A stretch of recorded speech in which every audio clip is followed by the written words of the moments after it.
हरे कृष्ण दोस्तों, मैं हूं अनुज शर्मा।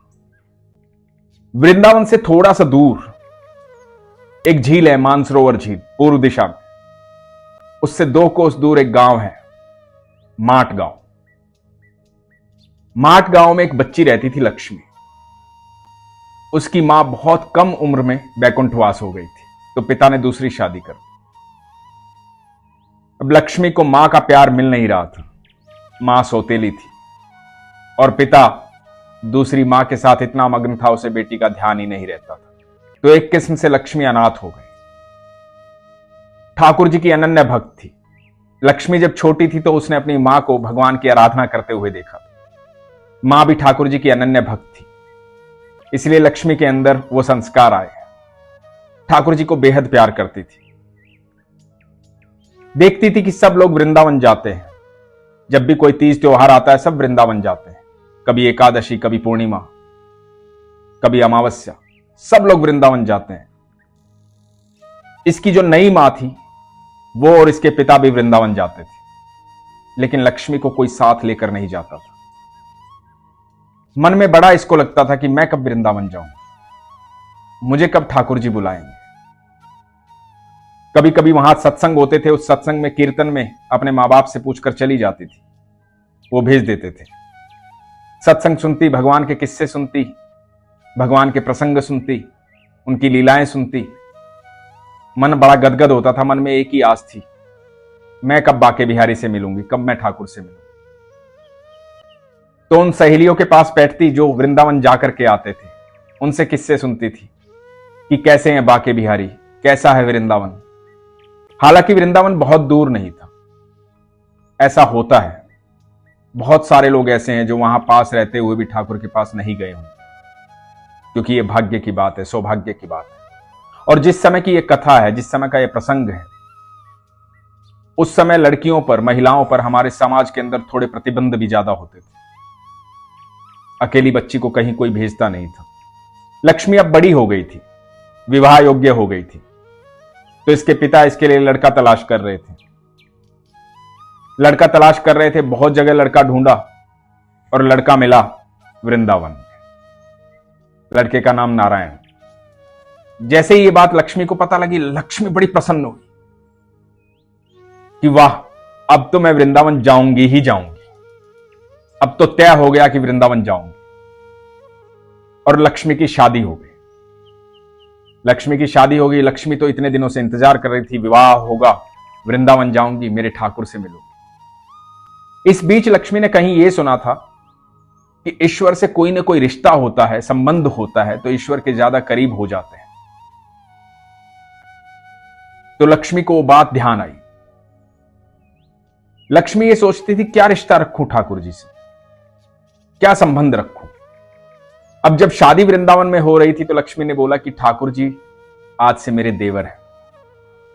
क्योंकि लक्ष्मी ने हमेशा ठाकुर जी की बाल लीलाएं सुनी थी, तो लक्ष्मी को लगता था ठाकुर जी छोटे से होंगे, सुंदर से होंगे, प्यारे से होंगे, तो आज से वो मेरे देवर हैं।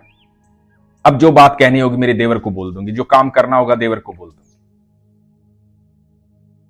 तो ठाकुर जी को देवर रूप में माना। शादी होकर वृंदावन आई। बहू को देखने बहुत सारे लोग आते हैं, उसे देखने भी बहुत सारे लोग आए। 1 या 2 दिन बाद वापस अपने घर जाना होता है। वापस अपने घर चली गई। इनके गांव से और वृंदावन के बीच में ये मानसरोवर झील पड़ती थी, जहां राधा रानी का मंदिर है। लोग वहां स्नान करते थे, आज भी लोग स्नान करते हैं वहां पर। जब लक्ष्मी अपने घर चली गई थी, तो पति वापस लेने गए। यही रिवाज है, पति लेने गए, लेकर वापस आ रहे थे, तो रास्ते में आई मानसरोवर झील। मानसरोवर झील आते ही पति ने कहा कि मैं स्नान कर लेता हूं, तुम बैठो। और लक्ष्मी राधा रानी के मंदिर के पास बैठ गई। मन में बस यही सोच रही थी कि अब तो पग फेरा भी हो गया है, वापस भी आ गई हूं, अब मेरे देवर से मेरा मिलना जरूर होगा, ठाकुर से मिलना जरूर होगा। उसके मन में कोई चाव नहीं, बस चाव यही कि वृंदावन आई हूं, मेरे ठाकुर से मिलना है, बरसों की इच्छा पूरी हो जाएगी, ठाकुर जी से मिलना है। मन में ये भी सोच रही है कि कब लेकर जाएंगे ये ठाकुर जी के पास, क्योंकि ये जब लेके जाएंगे तभी तो जा पाऊंगी। और ठाकुर जी को बड़े दिल से याद कर रही है। इतने में एक बच्चा आता है और आवाज देता है, भाभी भाभी सुनो। लक्ष्मी घबरा जाती है। लक्ष्मी सोचती है कि यहां तो पराया गांव है, पहली बार आई हूं, अभी भी शादी हुई है, भाभी कौन कहेगा यहां पर। डर जाती है। घूंघट किया हुआ है, अपने घूंघट को पकड़ लेती है जोर से। मुंह से आवाज नहीं निकाल पा रही है डर के मारे। बच्चे की फिर से आवाज आती है, बोलता है, अरे भाभी घूंघट उठाओ ना, चेहरा तो दिखाओ, भाभी हो ना मेरी, देवर हो तुम्हारा, चेहरा तो दिखाओ। लक्ष्मी डरी हुई है, घूंघट को पकड़ रखा है, नहीं उठा रही है। बच्चा भी बड़ा नटखट है। बच्चा पास आया, खुद से दिखाओगी या खुद ही मुंह देख लूं? तो लक्ष्मी उसे भगाने की कोशिश करती है और बच्चा जबरदस्ती घूंघट उठा देता है और देखता है। बहुत सुंदर स्वरूप, मोटी मोटी आंखों वाला, घुंघराले बालों वाला। बच्चा लक्ष्मी को देख रहा है, लक्ष्मी बच्चे को देख रही है और बच्चा एकदम से भाग जाता है। लक्ष्मी को कुछ समझ में नहीं आता। पति स्नान करके आते हैं। लक्ष्मी बोलती है कि कैसा है तुम्हारा गांव।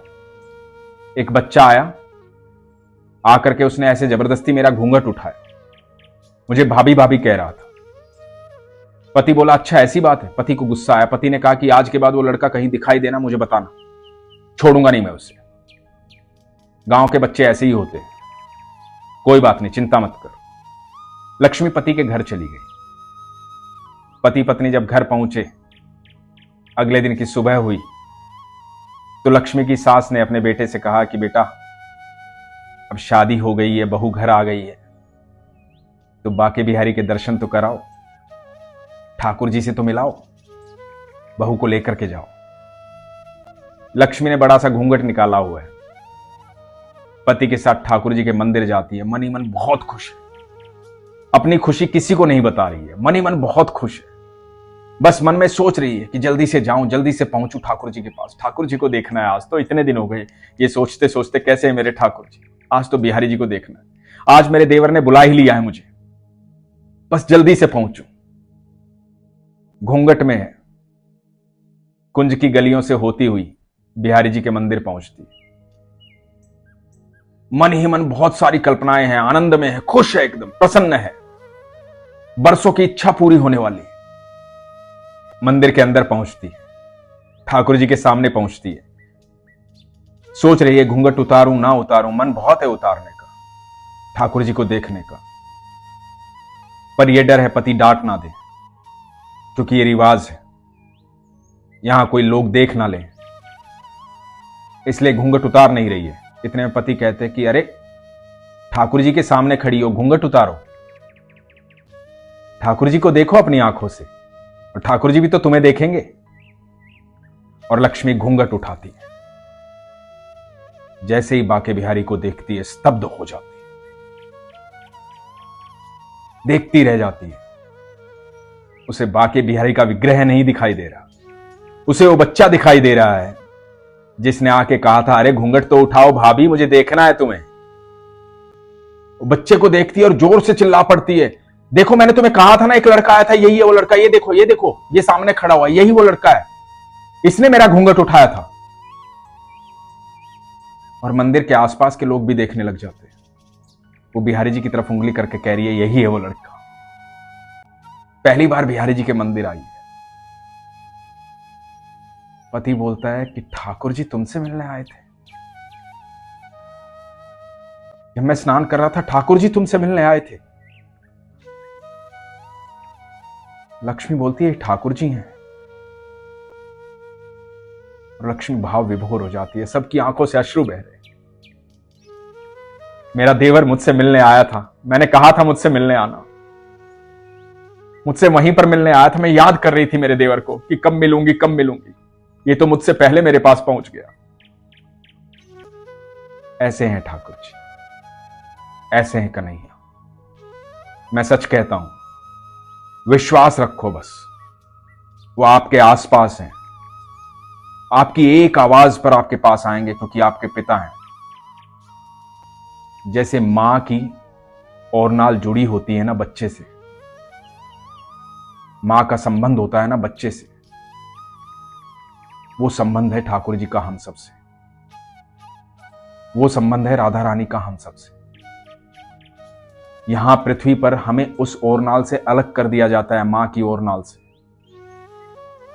स्वतंत्र कर दिया जाता है, लेकिन जो ओरनाल हमारे और ईश्वर के बीच में बंधी हुई है ना, वो कोई अलग नहीं कर सकता, कभी अलग नहीं कर सकता, क्योंकि वो विश्वास की ओरनाल है। और जिस दिन विश्वास कमजोर होगा, शंका होगी, उस दिन ओरनाल टूट जाएगी। मैं सच कह रहा हूं आपसे, आपकी नाभि से उसकी नाभि तक एक संबंध जुड़ा हुआ है। हम सब उन्हीं की संतान हैं, हम सब उन्हीं के दिल में रहते हैं। हमारा गहरा संबंध सिर्फ ईश्वर से, सिर्फ और सिर्फ ईश्वर से। इसलिए हमेशा कहता हूं, अपने विश्वास को मजबूत रखो, अपना ख्याल रखो। हरे कृष्ण।